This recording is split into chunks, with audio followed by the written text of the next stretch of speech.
Hi, welcome to my channel. My name is Rashonda King. Thank you so much for joining me today.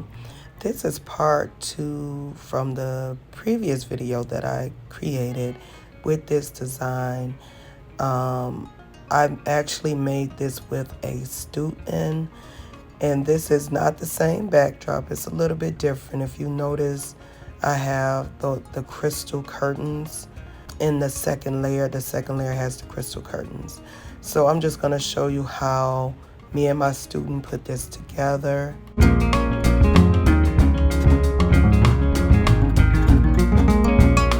So with this design, you do need 3 crossbars.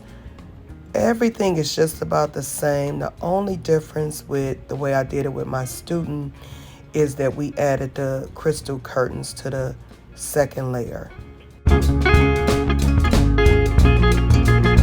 So when you're putting the crystal curtains on, you want to make sure you keep them, like I have these curtains tied in 2 places.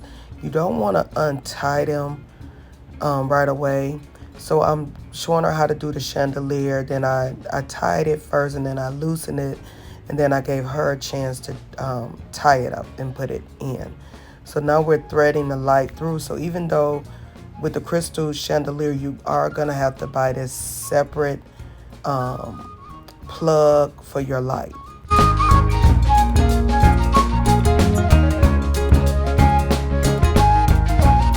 So here we're about to put on the second crystal curtain.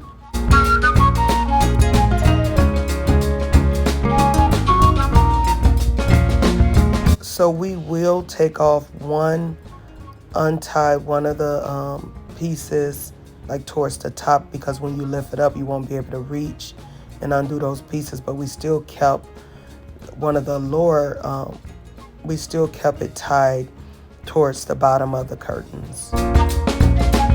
So here I'm laying out the panels. She's about to load the panels up.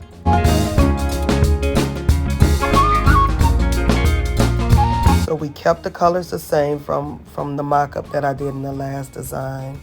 Kept everything the same. And I did the mock-up to see if the colors were gonna work. And I think everything worked really well. So we're using the ivory, the matte gold, sequin, and then we have the crushed taffeta as our base layer. So we're continuing to load the drapes.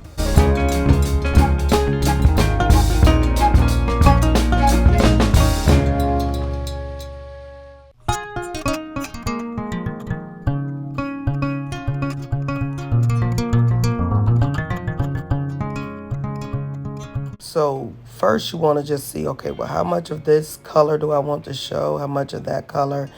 And then you basically only have to do it to one side. This is what I learned in my master draping class. And then you just make sure the measurements match. And that's what we're doing.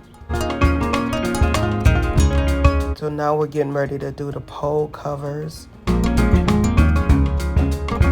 So if you notice on the end, I have ivory panels, so I wanted the pole covers to be ivory to kind of extend that color out.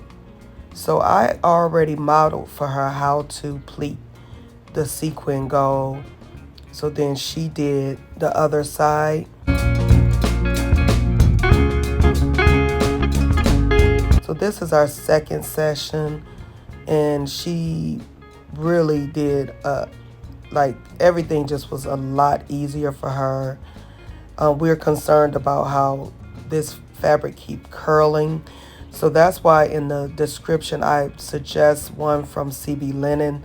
The gold is a little bit different, but I do not recommend this vendor because it's just I had a lot of bad experiences with them.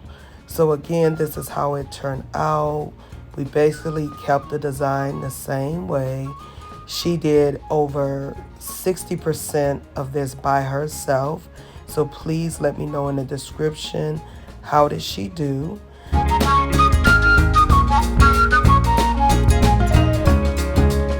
Please do not forget to like, share, and subscribe to my channel. Stay tuned. I'm going to be doing some more, a couple of more spring backdrop ideas. So thank you so much for joining me today. Until I see you next time. Bye.